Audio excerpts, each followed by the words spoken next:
శ్రీ గణేశాయ నమః. శారదా గురుభ్యో నమః. ఈటీవీ లైఫ్ ఆధ్యాత్మిక ఛానల్ ప్రేక్షకులకు శుభోదయం. శ్రీరస్తు కార్యక్రమానికి శుభస్వాగతం. కార్యక్రమంలో శుభతిథి అంశంలో నేటి పంచాంగ వివరాలు చూద్దాం. ఆంగ్ల తేదీ 16వ తేదీ 10వ నెల 2025 సంవత్సరం గురువారం. స్వస్తి శ్రీ చాంద్రమాన శ్రీ విశ్వావసనామ సంవత్సరం దక్షిణాయనం శరదృతువు ఆశ్వీజమాసం కృష్ణపక్షం దశమి తిథి మధ్యాహ్నం 1:40 వరకు. అనంతరం ఏకాదశి. ఆశ్లేష నక్షత్రం సాయంత్రం 4:31 వరకు. అనంతరం మఘా నక్షత్రం. సాధ్యయోగం ఉదయం 7:46 వరకు. అనంతరం శుక్లయోగం. భద్రకరణం మధ్యాహ్నం 1:40 వరకు. అనంతరం భవకరణం. నేటి శేషవర్జ్యం ఉదయం 7:01 వరకు. సూర్యోదయానికి ముందు 5:26 ఈ వర్జ్యం ప్రారంభమవుతుంది. నేటి దుర్ముహూర్తం ఉదయం 10:02 నుండి 10:49 వరకు. తిరిగి దుర్ముహూర్తం మధ్యాహ్నం 2:43 నుండి 3:30 వరకు. అమృత ఘడియలు మధ్యాహ్నం 2:56 నుండి సాయంత్రం 4:31 వరకు. నేటి రాహుకాలం మధ్యాహ్నం 1:30 నుండి 3 గంటల వరకు. యమగండం ఉదయం 6 గంటల నుండి 7:30 వరకు. ఇక ఈనాటి తిథివార నక్షత్రాలను అనుసరించి చేయదగిన దేవతాపాసన గురించి విచారించినట్లయితే ఈనాడు దశమి ఆశ్లేష నక్షత్రం. ఆశ్లేషో రగసార్పాహి భుజంగో వ్యాళ సంజ్ఞక అని సర్ప సంబంధమైనటువంటి నక్షత్రంగా ఆశ్లేష నక్షత్రాన్ని శాస్త్రం చెప్తుంది. నిఘంటువులో ఇన్ని నామాలు ఆశ్లేష నక్షత్రానికి కూడా ఉన్నాయి. అయితే ఈ ఆశ్లేష నక్షత్రం గురించి జ్యోతిషశాస్త్రంలో చెప్పని విషయాలు కూడా మనకి లోకంలో ప్రాచుర్యంలో ఉన్నాయి. ఆశ్లేష నక్షత్రంలో జన్మించడం దోషమని, జన్మతః నాగదోషం ఉంటుందని, ఇటువంటివన్నీ చాలా మాటలు ప్రాచుర్యంలో ఉన్నవి. కానీ జాతకంలో ఉన్నటువంటి గ్రహస్థితిని అనుసరించే జాతకుడికి ఆ దోషాలు కానీ యోగాలు కానీ నిర్ణయింపబడతాయి తప్ప నక్షత్రాన్ని అనుసరించి కాదు అన్నటువంటి జ్యోతిషశాస్త్రంలోని ప్రాథమిక అంశాన్ని మనందరం కూడా గ్రహించగలగాలి. ఇటువంటి ఈ ఆశ్లేష నక్షత్రం నాడు నాగదేవతా సంబంధమైనటువంటి స్తోత్రపారాయణ చేయడంతో పాటు సుబ్రహ్మణ్య స్తోత్రపారాయణ చేయడం వల్ల విశేషమైనటువంటి ఫలితాన్ని మనం పొందగలుగుతాం. అదేవిధంగా మన సనాతన ధర్మంలో ఉన్నటువంటి గొప్పతనం ఏమిటి అంటే కాలాన్ని అనుసరించి దేవతాోపాసన చేయటం మన సనాతన ధర్మంలో ఉన్నటువంటి ప్రత్యేకత ఇది. ఎందుకంటే ఏకఃపరాత్మ బహుదేహవర్తి అనే శాస్త్రం పదే పదే చెప్తున్నా, వేదం కూడా ఒక్కడే దేవుడని పదే పదే మనకి అనేక సూక్తాల్లో చెప్తున్నప్పటికీ కూడా అనేక రూపాల్లో భగవంతుడు వ్యక్తం అవుతాడు. ఏమిటి ఇలా అంటే సాధకానాం హితార్థాయ బ్రహ్మణో రూపకల్పనం అని మనకి మళ్ళీ శాస్త్రమే సమాధానం చెప్తుంది. అంటే ఆ సాధకుడికి హితాన్ని చేయడం కోసం పరమాత్మ ఇన్ని రూపాలలో ఆయన మనకి కనబడుతున్నాడు అని. అటువంటి పరమాత్మ యొక్క రూపాలలోని కొన్ని ప్రధానమైన అంశాలను కాలానికి అనుగుణంగా మనం ఆరాధన చేయడం అనేది మనకి సంప్రదాయం చెప్తుంది. అటువంటి వాటిల్లో పంచాంగాన్ని అనుసరించి, తిథిని అనుసరించి దేవతోపాసన, వారాన్ని అనుసరించి దేవతోపాసన, నక్షత్రాన్ని అనుసరించి దేవతోపాసన, ఇట్లా మనకి కాలానుగుణంగా మనకి దేవతారాధన ప్రత్యేకంగా చెప్పబడుతుంది. అటువంటి వాటిల్లో ఈనాటి దశమి గురువారం నాడు ముఖ్యంగా గురుదేవతా సంబంధమైనటువంటి స్తోత్రపారాయణ చేయడం చాలా విశేషం. అందులో ఈనాడు దశమి ఏకాదశుల కలయిక కనుక దత్తాత్రేయ సంబంధమైనటువంటి స్తోత్రపారాయణ చేయటం, దత్త దర్శనం చేయటం వల్ల చాలా విశేషమైన ఫలితాలను పొందడంతో పాటు దైవానుగ్రహంతో పాటు గ్రహ ప్రతికూలతలను సైతం తగ్గించుకోగలుగుతాం. అందులో దత్తనామం ఎంత గొప్పది అంటే దత్తా దత్తా దత్తా అని ఈ నామాన్ని ఎవరైతే నిశ్చలంగా నిర్మలమైనటువంటి మనస్సుతో ఏకాగ్ర చిత్తంతో వాళ్ళు జపిస్తారో వాళ్ళకి ఏమిటండి దీనివల్ల కలిగేదంటే స్వయం దత్త, పరమాత్మ తనను తాను దత్తం చేసుకుంటాట. ఎందుకంటే ఆయన పేరే విశేషమైంది. అత్రేహే స్వయం దత్త ఆత్రేయ అని శాస్త్రవచనం కనుక దత్తాత్రేయ అని ఆ నామం కనుక అటువంటి దత్తాత్రేయుడి యొక్క దివ్య కృపకై దత్తాత్రేయ స్తోత్రపారాయణ ఈనాడు చేయటం చాలా విశేషం. అదేవిధంగా సుబ్రహ్మణ్య స్తోత్రపారాయణ, సుబ్రహ్మణ్యం సర్వగురువు అని సుబ్రహ్మణ్యుడు కూడా గురుస్వరూపంగా శాస్త్రం అభివర్ణిస్తుంది. కాబట్టి అటువంటి సుబ్రహ్మణ్యుడి యొక్క దివ్యకృప, దత్తాత్రేయుని అనుగ్రహం అందరికీ పరిపూర్ణంగా లభించాలని ఆశిస్తూ స్వస్తి.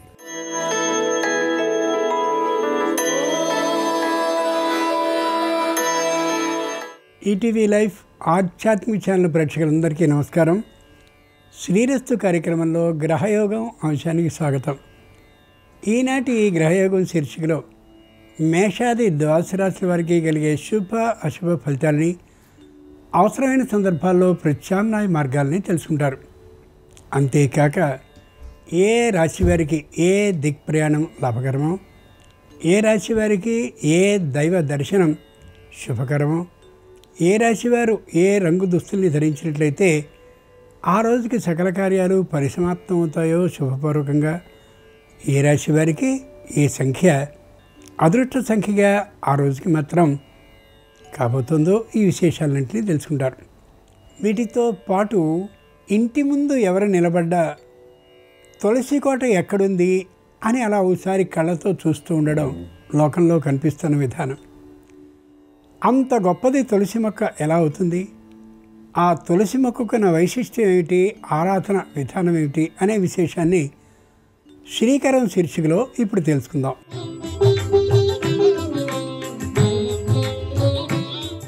సనాతన సంప్రదాయంలో తులసి ఆరాధనకి ఎంతో ప్రాధాన్యం ఉంది. ఉదయాన్నే తులసి మొక్కని దర్శించి పూజిస్తే అఖిల సంపదలు చేకూరుతాయి. మధ్యాహ్న సమయాన తులసిని పూజిస్తే సకల భాగ్యాలు సమకూరుతాయి. సాయం సంధ్యలో తులసిని పూజిస్తే శ్రీ మహాలక్ష్మి ఆ ఇంటికి అతిథిగా తరలి వస్తుంది అనేది జనశ్రుతిలో ఉన్న విశేషం. ఎన్నో ఔషధ గుణాలున్న తులసి అందరికీ ఆరాధనీయమైంది. బ్రహ్మవైవర్త పురాణం తులసి మహాత్మ్యాన్ని వివరించింది. విష్ణు భక్తురాలైన బృంద తులసి మొక్కగా సాకారమైంది. తులసి మొక్క మూలంలో సర్వతీర్థాలు, మధ్య భాగంలో దేవతలు, అగ్రభాగంలో సమస్త విద్యలు నెలకొని ఉంటాయి అని పురాణం తెలియజేస్తుంది.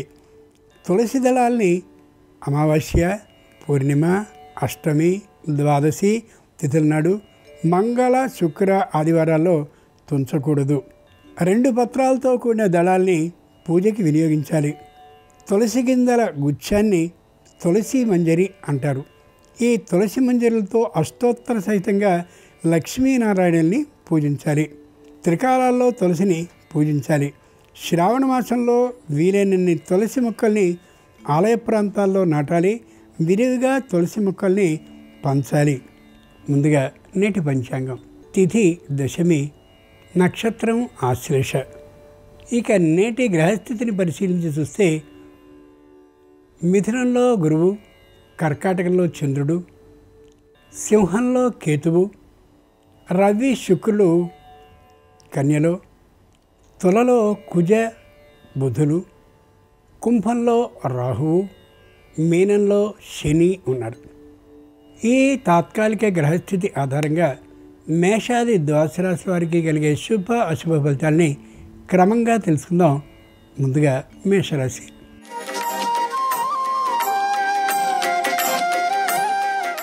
ఈరోజు మేషరాశి వారు కుటుంబ సభ్యుల అభిప్రాయాల్ని తీసి పారవేయకుండా సంపూర్ణంగా ఆదరించడం చాలా చాలా మంచిది. కుటుంబంలో అనైకమత్య భావన ఏమాత్రమూ లేకపోవడం ఎంతో అదృష్టకరమైనటువంటి అంశం.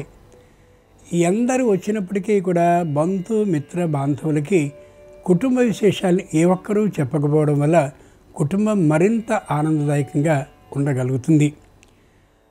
అయిన వారి దగ్గర ఏమాత్రమూ రుణం చేయకుండా ఉండడం, అలాగే అపరిచితుల నుండి ఏ విధమైనటువంటి వ్యాపారానికి పెట్టుబడిని స్వీకరించకపోవడం చాలా చాలా ఉత్తమ ఫలితాన్ని ఇస్తుంది.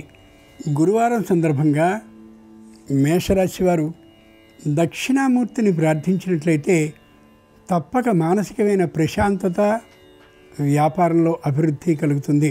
తూర్పు దిక్ ప్రయాణం అనుకూలం. కలిసొచ్చే రంగు ఎరుపు. అదృష్ట సంఖ్య 4.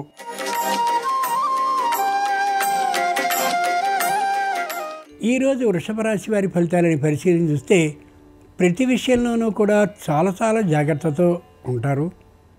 ఎవరితోనూ కూడా తూలనాడి మాట్లాడడం సరికాదనే విశేషాన్ని గ్రహించుకోగలుగుతారు. న్యాయస్థానంలో ఏ విధమైనటువంటి అపరిష్కృతంగానూ తీర్పు లేనటువంటి కారణంగా ధైర్యంతోనూ ఉత్సాహంతోనూ ఉండగలుగుతారు. ఆరోగ్యాన్ని ఎప్పటికప్పుడు పరిరక్షించుకుంటూ తగినటువంటి వైద్య సేవల్ని, అలాగే ఔషధ సేవల్ని చేసుకుంటూ ఉంటారు. సంతానానికి సంబంధించిన విద్యా విషయంలో విశేషమైన శ్రద్ధని పాటిస్తూ ఉంటారు. గురువారం సందర్భంగా వృషభ రాశి వారు రాఘవేంద్ర స్వామి వారిని పూజించి పాలను నైవేద్యంగా సమర్పించినట్లయితే సకల కార్యసిద్ధి అవుతుంది. ఉత్తర దిక్ ప్రయాణం అనుకూలం. కలిసొచ్చే రంగు తెలుపు. అదృష్ట సంఖ్య 8.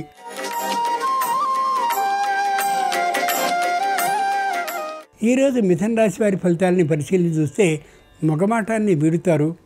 చెప్పదలచిన విషయాన్ని సూటిగా స్పష్టంగా చెప్తారు. ఎవరితోనూ ఎవ్వరికీ కూడా నొచ్చుబాటు లేకుండా ఉండేలాగా ప్రవర్తనని చేస్తూ ఉంటారు. పై అధికారులు మొత్తం వీరి మీదే బాధ్యతను విడిచిపెట్టినప్పటికీ కూడా స్వీయ నిర్ణయాన్ని ఏమాత్రమూ చేయరు. ఇటీవలే నూతనంగా గృహాన్ని కట్టుకోవడం కానీ నిర్మించుకోవడం కానీ జరిగినటువంటి కారణంగా దానికి సుందరీకరణ కోసమని ఎక్కువగా ఖర్చు పెడదామని అనిపించినప్పటికీ కూడా ఆర్థికమైనటువంటి లోటు కారణంగా ఖర్చు చేయరు. గురువారం సందర్భంగా మిథున రాశి వారు హయగ్రీవుని పూజించి దధ్యోదనాన్ని నైవేద్యంగా సమర్పించినట్టయితే రావలసిన బకాయిలు అశ్రమంగా తిరిగి వచ్చే అవకాశం ఉంటుంది. పశ్చిమ దిక్కు ప్రయాణం అనుకూలం. కలిసి వచ్చే రంగు నీలం. అదృష్ట సంఖ్య 9.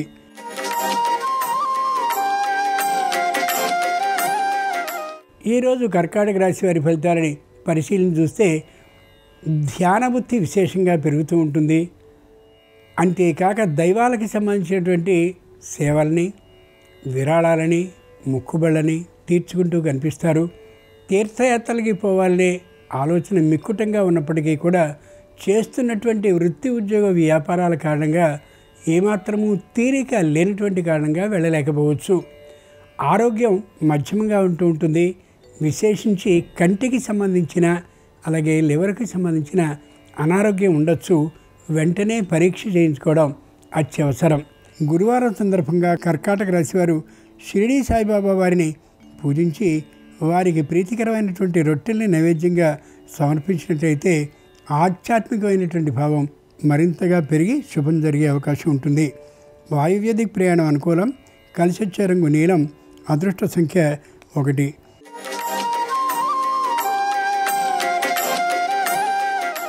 ఈరోజు సింహరాశి వారి ఫలితాలని పరిశీలన చూస్తే లోపల బాధ అనిపిస్తున్నప్పటికీ కూడా పైకి చాలా ధైర్యంగా ఉంటూ ఉంటారు.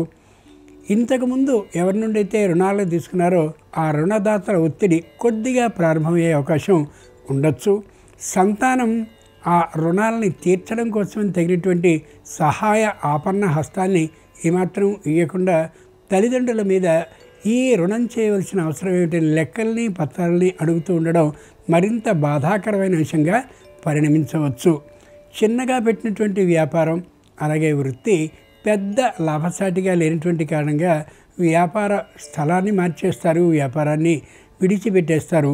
వృత్తిలో మార్పు కోసం ప్రయత్నం చేస్తారు కానీ అది సాధింపబడకపోవచ్చు. గురువారం సందర్భంగా సింహరాశి వారు దత్తాత్రేయ స్వామి వారిని పూజించి అరటి పండ్లను నైవేద్యంగా సమర్పించినట్లయితే ఏ విధమైనటువంటి ఇబ్బందులు లేకుండా వ్యాపారంలో శుభవార్తను వినే అవకాశం ఉంటుంది. నివృత్తికి ప్రయాణం అనుకూలం. కలిసి వచ్చే రంగు ఆకుపచ్చన. అదృష్ట సంఖ్య 6.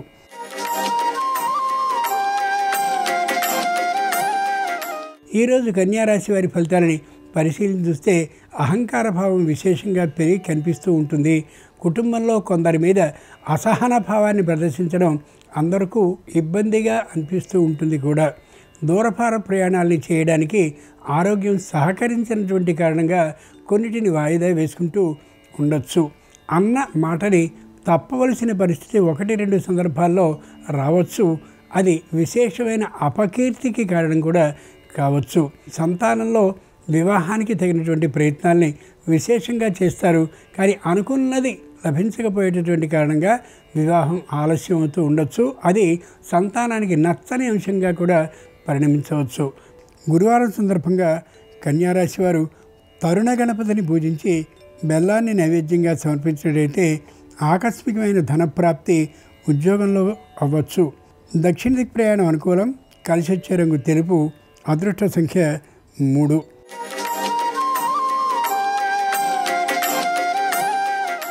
ఈరోజు తులారాశి వారి ఫలితాలని పరిశీలించి చూస్తే జరిగిపోయినటువంటి జీవితంలో కలిగినటువంటి ఇబ్బందుల్ని ఓసారి పునరవలోకించుకుంటారు.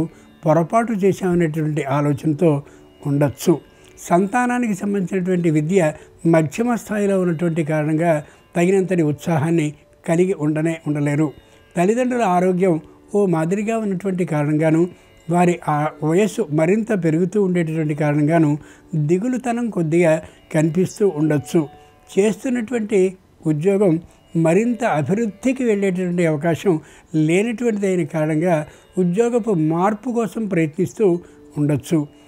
గురువారం సందర్భంగా తులారాశి వారు దక్షిణామూర్తి వారిని పూజించి గారెలను నైవేద్యంగా సమర్పించినట్టయితే నూతన ఉద్యోగంలో వేతన ఆధిక్యం కలిగే అవకాశం ఉంటుంది. దక్షిణ దిక్ ప్రయాణం అనుకూలం. కలిసి వచ్చే రంగు తెలుపు. అదృష్ట సంఖ్య 3.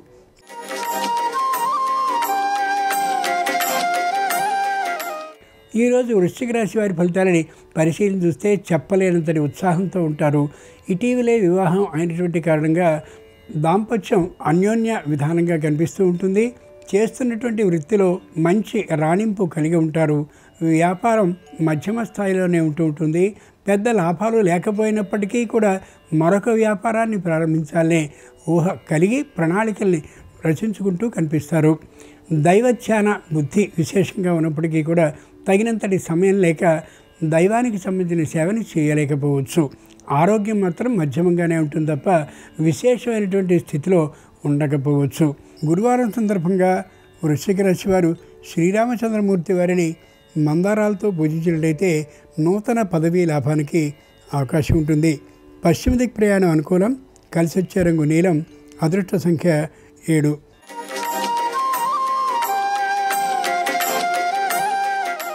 ఈరోజు ధనురాశి వారి ఫలితాలని పరిశీలన చూస్తే మానసికంగా దృఢంగా ఉండగలుగుతారు. ఆరోగ్య విషయంలో మాత్రం నిరుత్సాహభావంతో ఉంటారు. ప్రయత్నాన్ని చేస్తూ ఉంటారు కానీ ఆరోగ్యం కుదిరిపడే అవకాశం పెద్దగా ఉండకపోవచ్చు. శారీరకమైనటువంటి స్థౌల్యం అలాగే బరువు పెరగడం వంటివి కారణంగా అనవసరమైనటువంటి వ్యాధులకి అవకాశాన్ని ఇచ్చినట్లుగా అవుతూ ఉంటుందని అనుకున్నప్పటికీ కూడా నియంత్రించుకోలేకపోతారు. వృత్తి ఉద్యోగ నిర్వహణ మరింతగా ఉండేటువంటి కారణంగా దూరభార ప్రయాణాలను చేయవలసి వచ్చిన సందర్భంలో మరొకరిని తోడు చేసుకుని ప్రయాణించడం చాలా అవసరం. గురువారం సందర్భంగా ధనురాశి వారు శ్రీహరిని చామంతి పూలతో పూజించినట్లయితే నూతన ఉద్యోగంలో భద్రత అవుతుంది. నివృత్తి దిక్ ప్రయాణం అనుకూలం. కలిసి వచ్చే రంగు నలుపు. అదృష్ట సంఖ్య 6.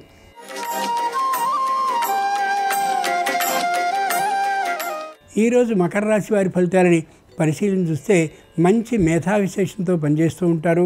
ఎవరైతే రుణాన్ని ఇచ్చారో వాళ్ళు మరికొంత రుణాన్ని ఆపన్నహస్తంగా ఇవ్వాలనేటటువంటి ఆలోచన కలిగి ఉంటారు. వినియోగదారుల్ని బాగా విశేషంగా ఆకర్షించుకునేటటువంటి నైపుణ్యంతో మాట్లాడతారు. ఆ కారణంగా వ్యాపారం ఏ విధంగానూ కుంటుపడే అవకాశం అవసరం ఉండదు. వచ్చేటటువంటి బంధువులు మిత్రులు అందరూ కూడా వీరి ప్రవర్తనకి చాలా ఆనందాన్ని వ్యక్తీకరిస్తూ ఉంటారు. శుభకార్యం కోసం ప్రయత్నాన్ని ఎంత చేసినప్పటికీ కూడా కుటుంబంలో జరిగే అవకాశం అయితే ఉండకపోవచ్చు. గురువారం సందర్భంగా మకర రాశి వారు హయగ్రీవుని కనకాంబరాలతో పూజించినట్లయితే ఆందోళన పూర్తిగా తొలగిపోతుంది. దక్షిణ దిక్ ప్రయాణం అనుకూలం. కలిసి వచ్చే రంగు పసుపచ్చున. అదృష్ట సంఖ్య 9.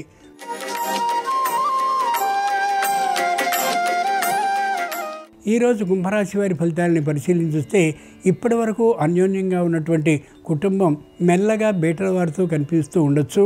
కుటుంబంలో ఒకరిద్దరి ప్రవర్తన కుటుంబంలో ఉన్న మిగిలిన ఎవరికీ కూడా నచ్చనిదిగా కూడా అనిపిస్తూ ఉండొచ్చు. రుణాన్ని గృహాన్ని కొనుక్కోవడానికో కట్టుకోవడానికో తీసుకున్నటువంటిది మరొక తీరుగా వ్యయం అవుతూ ఉండడం కూడా జరిగే అవకాశం ఉంది. జాగ్రత్తగా వ్యవహరించక తప్పదు.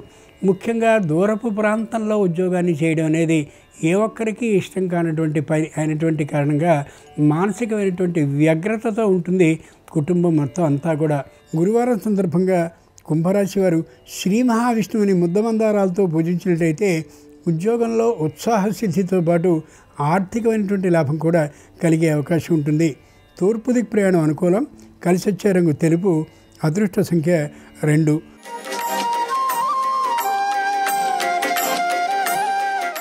ఈరోజు మీనరాశి వారి ఫలితాలని పరిశీలన చూస్తే ఆరోగ్యం మరింతగా క్షీణించే అవకాశం ఉంది. ఇంట్లో ఉండే తల్లిదండ్రులకి అలాగే సకుటుంబంగా కూడా మొత్తం వైద్య పరీక్షలు చేసుకోవాల్సిన అవసరాన్ని కలిగిస్తుంది ఆరోగ్యం. దూర ప్రాంతానికి వెళ్ళి ఆరోగ్యానికి సంబంధించిన చికిత్సను చేసుకోవాలి అని అనుకుంటారు. తద్వారా చేస్తున్నటువంటి వృత్తి ఉద్యోగ వ్యాపారాలు దెబ్బతినే అవకాశం స్పష్టంగా గోచరిస్తుంది. ఏ విధమైనటువంటి ఆదాయము లేనటువంటి కారణంగా స్వర్ణాన్ని అంటే ఉన్నటువంటి బంగారాన్ని కుదువ పెట్టే పరిస్థితి కూడా రావచ్చు. ఆర్థికమైనటువంటి ఖర్చు విషయంలో సంపూర్ణ ప్రణాళికాబద్ధమైనటువంటి విధానం పాటించడం చాలా మంచిది. గురువారం సందర్భంగా మీనరాశి వారు శ్రీ లక్ష్మీనరసింహస్వామి వారిని సన్నజాజులతో కానీ పూజించినట్లయితే వ్యాపారంలో విశేషమైనటువంటి లాభం కలిగే అవకాశం ఉంటుంది. ఈశాన్య దిక్ప్రయాణం అనుకూలం. కలిసొచ్చే రంగు ఎరుపు. అదృష్ట సంఖ్య 4. ఇవి ఈనాడు ద్వాదశ రాశుల వారికి కలిగే శుభ అశుభ ఫలితాలు. ఈరోజు గురువారం అయినటువంటి సందర్భంగా దక్షిణామూర్తి అనుగ్రహం సర్వరాశుల వారికి సంపూర్ణంగా కలగాలి హృదయపూర్వకంగా ప్రార్థిస్తూ స్వస్తి.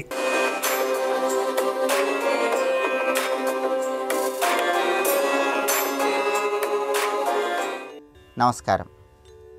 అష్టైశ్వర్యాలు జీవితంలో త్వరగా అందిపుచ్చుకోవాలంటే, ఆదాయ మార్గాలు పెరగాలంటే, వృధా ఖర్చుల తీవ్రతను తగ్గింపజేసుకోవాలంటే ఎలాంటి సులభమైన విధి విధానాలు పాటించాలో నేటి శుభం లాభం అనే శీర్షికన పరిశీలిద్దాం. జీవితంలో అష్టైశ్వర్యాలు త్వరగా అందిపుచ్చుకోవాలంటే, ఆదాయ మార్గాలు పెరగాలంటే, వృధా ఖర్చులు తగ్గాలంటే అమ్మవారి ఆలయంలో ధ్వజస్తంభం దగ్గర ఒక ప్రత్యేకమైన దీపాన్ని శుక్రవారాలు ఆదివారాలు వెలిగిస్తూ ఉండాలి. ఆ ప్రత్యేకమైన దీపాన్ని మీకు దగ్గరలో ఉన్న అమ్మవారి ఆలయంలో ధ్వజస్తంభం దగ్గర శుక్రవారాలు ఆదివారాలు వెలిగిస్తూ ఉన్నట్లయితే జీవితంలో అష్టైశ్వర్యాలు తొందరగా సిద్ధింపజేసుకోవచ్చు. ఆ ప్రత్యేకమైన దీపాన్ని ఎలా వెలిగించాలంటే, ముందుగా మీకు దగ్గరలో ఉన్నటువంటి అమ్మవారి ఆలయానికి ఆదివారం కానీ శుక్రవారం కానీ వెళ్ళండి. వెళ్ళినప్పుడు అమ్మవారికి పసుపు రంగులో ఉన్నటువంటి చీర సమర్పించండి. శుక్రవారం వెళితే మాత్రం ఖచ్చితంగా పసుపు రంగు చీర అమ్మవారికి సమర్పించండి. ఆ తర్వాత ఆలయ ప్రాంగణంలో ధ్వజస్తంభం దగ్గరకు వెళ్ళి మినప్పిండి, బెల్లం తురుము, ఆవు పాలు వీటన్నిటినీ కలిపి ఒక పిండి దీపాన్ని తయారు చేసుకోవాలి. సహజంగా అందరూ బియ్య పిండితో చేసిన పిండి దీపాల్లో దీపాలు వెలిగిస్తూ ఉంటారు. కానీ అమ్మవారి ఆలయంలో ధ్వజస్తంభం దగ్గర మినప్పిండి దీపాన్ని వెలిగించాలి. అది కూడా ఎలా వెలిగించాలంటే, ధ్వజస్తంభం దగ్గర ఒక తమలపాకు ఉంచి దాని మీద ఒక వేపాకు ఉంచి దాని మీద ఈ మినప్పిండి దీపాన్ని ఉంచి నువ్వుల నూనె పోసి ఒత్తులు వేసి దీపాన్ని వెలిగించాలి. ఇలా కనీసం 4 శుక్రవారాలు 4 ఆదివారాలు చేసినట్లయితే అష్టైశ్వర్యాలు జీవితంలో తొందరగా అందిపుచ్చుకోవటానికి అమ్మవారి ఆలయంలో ధ్వజస్తంభం దగ్గర వెలిగించే ఈ దీపం విశేషంగా సహకరిస్తుంది. అలాగే మీ జన్మ నక్షత్రం ఉన్నప్పుడు, లేదా మీ నామ నక్షత్రం ఉన్నప్పుడు, లేదా మీరు పుట్టిన తిథి ఉన్నప్పుడు మీరు దేవాలయ ప్రాంగణంలో తీపి పదార్థాలు ఎవరికైనా పంచిపెట్టండి. తీపి పదార్థాలు పాలకోవా లాంటివి ఎవరికైనా పంచిపెట్టినట్లయితే క్రమక్రమంగా మీకు జాతకపరంగా ఉన్నటువంటి ఆర్థికపరమైన దోషాలన్నీ తొలగింపజేసుకొని ఐశ్వర్య ప్రాప్తిని సిద్ధింపజేసుకోవచ్చు. అలాగే మీకు అష్టైశ్వర్యాలు తొందరగా కలిసి రావాలంటే, ఆదాయ మార్గాలు పెరగాలంటే మీ ఇంటికి ఉన్నటువంటి దృష్టి దోషాలు, శత్రుబాధలు కూడా తొలగిపోవాలి. అప్పుడే మీకు ఐశ్వర్యం కలిసి వస్తుంది, ఆదాయ మార్గాలు పెరుగుతాయి. కాబట్టి ఇంటి గుమ్మానికి వేపాకుల దండను అలంకరించాలి. వారానికి ఒకసారి ఆ వేపాకుల దండను మారుస్తూ ఉండాలి. వేపాకుల దండ అనేది మనోధైర్యాన్ని పెంపొందింపజేస్తుంది, దృష్టి దోషాలను తొలగింపజేస్తుంది, శత్రుబాధలను తొలగింపజేస్తుంది. కాబట్టి వారానికి ఒకసారి వేపాకుల దండ మారుస్తూ కొత్త వేపాకుల దండ ఇంటి గుమ్మానికి అలంకరణ చేయటం ద్వారా కూడా ఐశ్వర్య ప్రాప్తిని త్వరగా సిద్ధింపజేసుకోవచ్చు. అలాగే మీరు తొందరగా జీవితంలో అష్టైశ్వర్యాలు పొందాలంటే, ఖర్చులు తగ్గాలంటే, ఆదాయ మార్గాలు పెరగాలంటే కర్మ ఫలితాల వల్ల జాతకంలో ఉన్న దోషాలన్నీ తొలగిపోవాలి. అలా కర్మ ఫలితాల వల్ల జాతకంలో ఉన్న దోషాలు పోవాలంటే మీ జన్మ నక్షత్రం ఉన్నప్పుడు నువ్వులు దానం ఇచ్చుకోవాలి. నువ్వులు దానం ఇస్తే సమస్త వస్తువులు దానం చేసిన ఫలితం కలుగుతుందని పరిహార శాస్త్రంలో చెప్పారు. అన్ని వస్తువులు ఏకకాలంలో దానం ఇచ్చిన ఫలితం రావాలంటే మీ జన్మ నక్షత్రం లేదా నామ నక్షత్రం ఉన్నప్పుడు కేజింబావు నల్ల నువ్వులు నల్లటి వస్త్రంలో మూటగట్టి ఎక్కడైనా దేవాలయ ప్రాంగణంలో దానం ఇవ్వాలి. దానివల్ల కూడా ఆదాయ మార్గాలు పెంపొందింపజేసుకోవచ్చు. అలాగే శనివారం రోజు రావి చెట్టు దగ్గరకు వెళ్ళి పచ్చి ఆవు పాలలో బెల్లం ముక్క కలిపి ఆ పచ్చి ఆవు పాలు రావి చెట్టు మొదట్లో పోయాలి. ఆ తడి మట్టిని కంఠభాగాన బొట్టులాగా ధరించాలి. ఆ మట్టిని కొద్దిగా గృహానికి తెచ్చుకొని ప్రతిరోజు కూడా ఆ మట్టిలో కొద్దిగా జలం కలిపి దాన్ని తడి చేసుకొని కంఠ భాగాన ఆ మట్టిని బొట్టులాగా ధరించాలి. ఇలా శనివారం రావి చెట్టుకు సంబంధించిన ఈ విధి విధానం పాటిస్తే కూడా ఆదాయ మార్గాలు పెంపొందింపజేసుకోవచ్చు, వృధా ఖర్చుల తీవ్రతను తగ్గింపజేసుకోవచ్చు. అలాగే శ్రీ మహాలక్ష్మీదేవికి సంబంధించిన ఒక ప్రత్యేకమైన సులభమైన మంత్రం ఉంది. ఆ మంత్రం ఏంటంటే ఓం నమో ధనదాయై స్వాహ. ఇంటి యజమాని ఈ మంత్రాన్ని రోజు 21 సార్లు చదువుకుంటే జీవితంలో అష్టైశ్వర్యాలు సిద్ధింపజేసుకోవటానికి ఈ మంత్రం సహకరిస్తుంది. అలాగే మహిళా మళ్ళైతే ఓం శ్రీం శ్రీ అయి నమః అనే మంత్రాన్ని స్మరించుకోవాలి. ఈ విధి విధానాలు పాటించండి. జీవితంలో త్వరగా అష్టైశ్వర్యాలు సిద్ధింపజేసుకొని ఆదాయ మార్గాలు పెంపొందింపజేసుకొని వృధా ఖర్చుల తీవ్రతను తగ్గింపజేసుకోండి. అలాగే రేపు తులా సంక్రమణం, రమా ఏకాదశి. ఈ సందర్భంగా ఎలాంటి విధి విధానాలు పాటిస్తే సమస్త శుభాలు చేకూరతాయో రేపటి శుభం లాభం అనే శీర్షికన పరిశీలిద్దాం. నమస్కారం.